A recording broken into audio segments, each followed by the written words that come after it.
जय हिंद दोस्तों, स्वागत है आपका हमारे YouTube चैनल में। आज की वीडियो में हम यहाँ पर लेकर आए हैं आपके लिए बहुत ही महत्वपूर्ण क्वेश्चन आंसर जो अपनी लूसेंट सीरीज चल रही है उसी के सामान्य ज्ञान के यहाँ पर बहुत ही महत्वपूर्ण क्वेश्चन है, तो वीडियो को पूरा अवश्य देखना है। अगर आप चैनल पर पहली बार आए तो चैनल को सब्सक्राइब कर लें, बेल आइकन दबाएं, ऑल पर क्लिक करें ताकि ऑल वीडियो की जानकारी आपके यहाँ तक सबसे पहले पहुंचे। 1000 प्रश्नों की ये अपनी सीरीज है, तो स्टार्ट करते हैं आज का अपना ये वीडियो।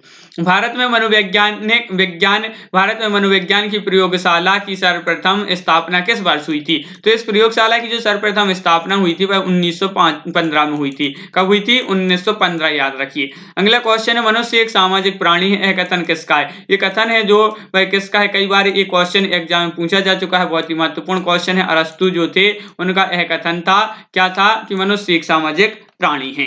अगला क्वेश्चन पूछा गया है, यूनेस्को ने किस वर्ष को विकलांगों का अंतर्राष्ट्रीय वर्ष घोषित किया था? तो विकलांगों का अंतर्राष्ट्रीय वर्ष जो घोषित किया था, किसने किया था? यूनेस्को ने। वह किया था 1982 को। 1982 आपका यहाँ पर सही आंसर है। अगला क्वेश्चन क्या है, देखिए। अगला क्वेश्चन है, मेसोपोटामिया की सभ्यता कहाँ विकसित हुई थी? तो जो मेसोपोटामिया जो है, इसकी जो सभ्यता है यह विकसित हुई थी कहाँ पर? दलजा फरात नदी घाटी, यह आपका सही आंसर है। अगला क्वेश्चन क्या पूछा है, जैव वैज्ञानिक लेमार्क किस देश से संबंधित थे? तो कौन से देश से संबंधित थे लेमार्क? तो यह संबंधित थे फ्रांस से। और जैव वैज्ञानिक थे लेमार्क, और यह फ्रांस से संबंधित थे। अगला क्वेश्चन है, अगस्त माह का नाम किस रोमन शासक के नाम पर पड़ा? अगस्त माह जो रहता है, इसका जो नाम पड़ा है वह किस रोमन शासक के नाम पर पड़ा? तो अगस्टस सीजर आपका यहाँ पर सही आंसर है। बहुत ही महत्वपूर्ण क्वेश्चन है, अगस्टस सीजर आपका यहाँ पर सही आंसर है। अगला क्वेश्चन क्या है, देखिए। अगला क्वेश्चन है, पैगंबर हजरत मोहम्मद साहब का जन्म कहाँ हुआ था? तो इनका जो जन्म हुआ था वह हुआ था मक्का में। कहाँ पर? मक्का आपका यहाँ पर सही आंसर है। मक्का राइट आंसर है, बहुत बढ़िया। अगला क्वेश्चन है कि सर्वप्रथम कागज का आविष्कार कहाँ हुआ था? ये जो क्वेश्चन है आपका बहुत ही महत्वपूर्ण क्वेश्चन है, और इसका जो कागज का आविष्कार जो हुआ था वह चीन में हुआ था। कहाँ पर? चीन आपका यहाँ पर सही आंसर है। अगला क्वेश्चन है, क्या है? मार्को पोलो किस देश का मूल निवासी था? मार्को पोलो नाम सुना होगा आपने, मार्को पोलो, और यह किस देश के मूल निवासी थे? तो इटली आपका यहाँ पर सही आंसर है। इटली के यह मूल निवासी थे। अगला क्वेश्चन है, चंगेज खां शब्द का अर्थ क्या होता है?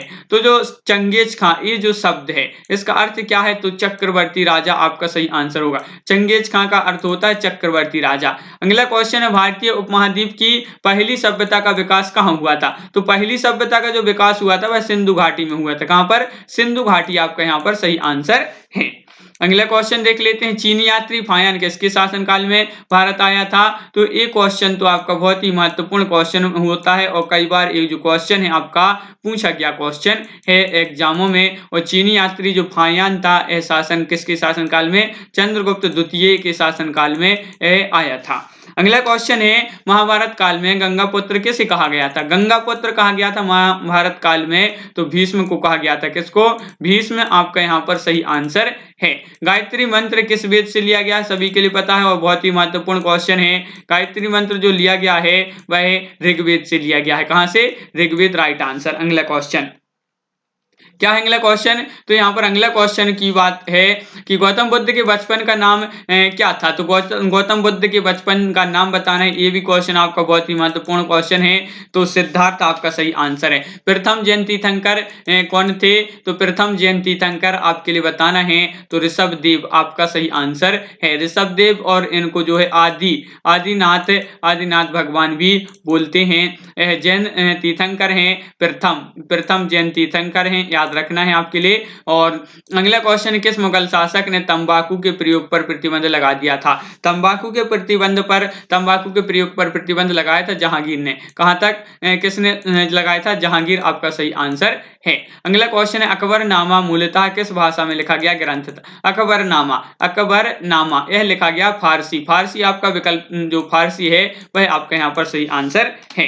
अगला क्वेश्चन, हल्दी घाटी का युद्ध कब लड़ा गया था? ये भी आपका बहुत ही महत्वपूर्ण क्वेश्चन है। हल्दी घाटी का जो युद्ध लड़ा गया था यह 1576 ईस्वी में लड़ा गया था। कब? 1576 में। अकबर ने फतेहपुर सीकरी में बुलंद दरवाजा का निर्माण किस विजय के लिए करवाया था? तो कौन सी वह विजय थी जिसके लिए बुलंद दरवाजा का निर्माण करवाया था? किसने करवाया था अगर पूछा जाए तो? अकबर ने करवाया था। कहां पर करवाया था? फतेहपुर सीकरी में करवाया था।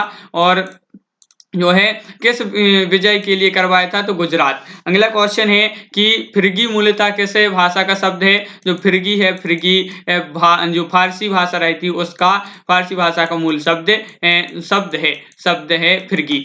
अगला क्वेश्चन क्या है? देखिए, भारत में गांधी जी ने सत्याग्रह का पहला प्रयोग कहाँ किया? तो कहां पर किया था गांधी जी ने? तो भारत में जो सबसे पहले जो प्रयोग किया गया था सत्याग्रह का, वह चंपारण में। चंपारण आपका यहाँ पर सही आंसर है। भारत के संविधान निर्माण के दौरान संविधान सभा की प्रारूप समिति के अध्यक्ष कौन थे? मोस्ट इंपोर्टेंट क्वेश्चन है, सभी के लिए पता होगा और बहुत ही महत्वपूर्ण क्वेश्चन भी है आपका। और भीमराव अंबेडकर आपके लिए पता है। भीमराव अंबेडकर राइट आंसर है। गांधी जी को सर्वप्रथम महात्मा किसने कहा? तो महात्मा जो कहा था गांधी जी को, वह रविन्द्रनाथ टैगोर ने कहा था। किसने? रविन्द्रनाथ टैगोर जी ने, जिन्होंने जन गण मन जो राष्ट्रीय गान है इसके रचयिता हैं रविन्द्रनाथ टैगोर। अगला क्वेश्चन है, भारत का प्रथम वायसराय कौन था? देखिए, भारत का पूछा है तो भारत का प्रथम वायसराय कैनिंग था। कौन थे? कैनिंग याद रखिए, कैनिंग। अगला क्वेश्चन है, संत कबीर के गुरु का नाम था? तो संत कबीर के गुरु का नाम था रामानंद। क्या नाम था? रामानंद आपका यहाँ पर सही आंसर है। अगला क्वेश्चन है, तेनालीराम किस शासक के दरबार में थी? तो तेनाली राम जो थे कृष्णदेव राय के शासक के दरबार में थी। अगला क्वेश्चन है, 1947 ईस्वी में भारत की स्वतंत्रता के समय इंग्लैंड में किस राजनीतिक दल की सरकार थी? तो इंग्लैंड में कौन से दल की सरकार थी यह पूछा है आपसे, तो लेबर दल आपका यहाँ पर सही आंसर है। अगला क्वेश्चन, भारतीय राष्ट्रीय कांग्रेस का प्रथम अधिवेशन बिहार में कहाँ संपन्न हुआ था?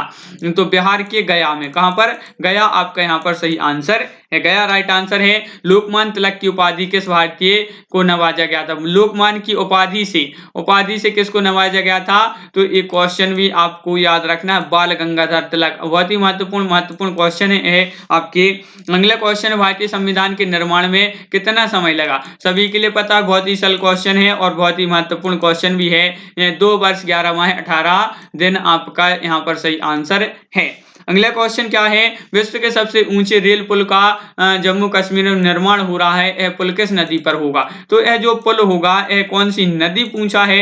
नदी, तो यह नदी है चिनाब नदी। और यह कहां पर? जम्मू कश्मीर में। कहां पर? जम्मू कश्मीर में यह बन रहा। अगला क्वेश्चन है, क्या है, गोरखालैंड परिषद कोलकाता के किस जिले हेतु प्रशासन के लिए स्थापित की गई है? तो यह जो है दार्जिलिंग जिले आपका यहाँ पर सही आंसर होगा। राष्ट्रीयकृत बैंक का सबसे बड़ा शेयर धारक यानी कि प्रतिशत शेयर धारण में कौन है? तो राष्ट्रीयकृत बैंक का सबसे बड़ा शेयर धारक बताना है, तो आपका सही आंसर है भारत सरकार। कौन है? भारत सरकार आपका यहाँ पर सही आंसर है। बहुत बढ़िया। अगला क्वेश्चन है, कंप्यूटर से पढ़े जाने वाले अलग अलग लंबाई चौड़ाई की लाइनों वाले कोड को कहते हैं बार कोड। क्या कहते हैं? Bar code. याद रखिए, इसको कहा जाता है बार कोड कहा जाता है। बहुत बढ़िया। अगला क्वेश्चन है कि भारतीय संविधान ने किस देश के संविधान से राज्य के नीति निर्देशक सिद्धांत ग्रहण किए हैं? ये क्वेश्चन आपके लिए बहुत ही महत्वपूर्ण क्वेश्चन है। और नीति निर्देशक सिद्धांत जो ग्रहण किए भारत ने, तो वह किए हैं आयरलैंड से। अगला क्वेश्चन है, क्या है, देखिए, भारतीय संविधान के किस अनुच्छेद में किसी भी प्रकार छुआछूत को असंवैधानिक घोषित किया गया है? तो अनुच्छेद जो 17 है वह आपका यहाँ पर सही आंसर है। किसी भी प्रकार की छुआछूत को असंवैधानिक घोषित क्या है? अनुच्छेद 17 में। अगला क्वेश्चन यहाँ पर क्या है, किसके शासनकाल के दौरान संपत्ति के अधिकार को मौलिक अधिकारों की सूची से हटा दिया गया था? तो मोरारजी देसाई आपका यहाँ पर याद रखना है। मोरारजी देसाई आपका सही आंसर है। अगला क्वेश्चन है अनुपातिक प्रतिनिधित्व प्रणाली किसके चुनाव के लिए प्रयोग की जाती है। यह जो प्रणाली है यह किसके प्रतिनिधित्व चुनाव प्रणाली के लिए इसका जो है प्रयोग की जाती है, तो यह राष्ट्रपति के चुनाव के लिए यह प्रणाली प्रयुक्त की जाती है। संविधान के अनुसार भारतीय संसद के अंग कौन कौन से हैं, कौन कौन है, तो संविधान के अनुसार बताना है। तो क्वेश्चन नंबर है आपका 941 और 41 का सही आंसर है यहाँ पर कि राष्ट्रपति, लोकसभा, राज्यसभा आपका यहाँ पर सही आंसर है। अगला क्वेश्चन क्या है, अगला क्वेश्चन यहाँ पर पूछा गया है लॉर्ड डलहौजी ने अपनी लैप्स नीति का प्रयोग करते हुए किस राज्य का विलयन जो है नहीं किया था, तो नहीं किया था, तो वह नहीं किया था मैसूर। मैसूर याद रखिए, मैसूर आपका यहाँ पर सही आंसर है। अगला क्वेश्चन है भारतीय राष्ट्रीय संघ NINU का गठन 1854 में किसके द्वारा किया गया था, तो ये ओ हुम आपके यहाँ पर राइट आंसर है, ए ओ हुम। अगर आपसे पूछा जाए INU का फुल फॉर्म क्या है, तो भारतीय राष्ट्रीय संघ, और अगर इसका गठन पूछा जाए कि गठन किसने किया था, तो ये हुम ने किया था। कब किया था अगर पूछा जाए तो 1854 आपके लिए यहाँ पर याद रखना है। अगला क्वेश्चन क्या पूछा गया है कि भारत आय कैबिनेट मिशन की अध्यक्षता किसने की थी। भारत आय कैबिनेट मिशन की जो अध्यक्षता की थी लॉर्ड पैट्रिक लॉरेंस ने की थी। 1962 में उत्तर पूर्वी असम क्षेत्र में से मिजोरम संघीय क्षेत्र का गठन हुआ था। इसे पूर्ण राज्य का दर्जा किस वर्ष दिया गया था, पूर्ण राज्य का दर्जा जो दिया गया था वह दिया गया था, कब दिया गया था, 1985 में। 1985 याद रखें, 1985 को इसको पूर्ण दर्जा प्रदान किया गया था।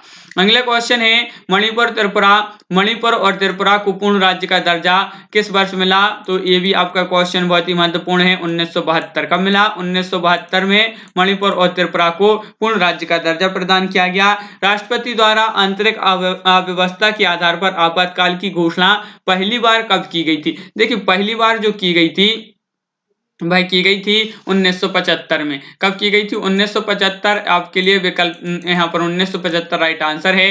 अगला क्वेश्चन है भारत सरकार अधिनियम 1935 के अंतर्गत आयोजित विधानसभा चुनाव के पश्चात भारतीय राष्ट्रीय कांग्रेस ने कितने प्रांतों में अपनी सरकार बनाई थी, तो जो सरकार बनाई थी जब भारतीय राष्ट्रीय कांग्रेस ने सात अपना सही आंसर है, 7 प्रांतों में अपनी इसने सरकार बनाई थी कांग्रेस ने। अगला क्वेश्चन है भारतीय राष्ट्रीय चिन्ह के नीचे देवनागरी लिपि में लिखा वाक्य सत्यमेव जयते कहां से लिया गया है, तो सत्यमेव जयते जो लिया गया है यह लिया गया है कहां से, मुंडक उपनिषद से। याद रखना है। संविधान सभा द्वारा भारत के राष्ट्रीय ध्वज का डिजाइन कब अपनाया गया, देखिए अपनाया गया तो कब अपनाया गया, संविधान सभा द्वारा भारत के राष्ट्रीय ध्वज का डिजाइन यह अपनाया गया था 22 जुलाई 1947 को। 22 जुलाई 1947 आपका यहाँ पर सही आंसर है, बहुत बढ़िया। तो इस प्रकार यहाँ पर अपने 50 क्वेश्चन कंप्लीट हुए। कैसा लगा ये वीडियो कमेंट में जरूर बताएं। अगर आप चैनल पर पहली बार आए हैं तो चैनल को सब्सक्राइब कर लें, बेल आइकन दबाएं, ऑल पर क्लिक करें ताकि ऑल वीडियो की जानकारी सबसे पहले आपके यहाँ तक पहुंचे। ज्यादा से ज्यादा वीडियो को शेयर करना है, वीडियो को लाइक करना ना भूलें। और अपनी जो है बहुत ही महत्वपूर्ण क्वेश्चन है ये, और बहुत सारे इसी प्रकार के लूसेंट के क्वेश्चन आने वाले हैं, तो वीडियो को रोज अब आपको देखना है 10 बजे आपका इसी तरह ये वीडियो आता है। तो आज की वीडियो में बस इतना ही। सभी लोगों के लिए बहुत बहुत धन्यवाद। जय हिंद।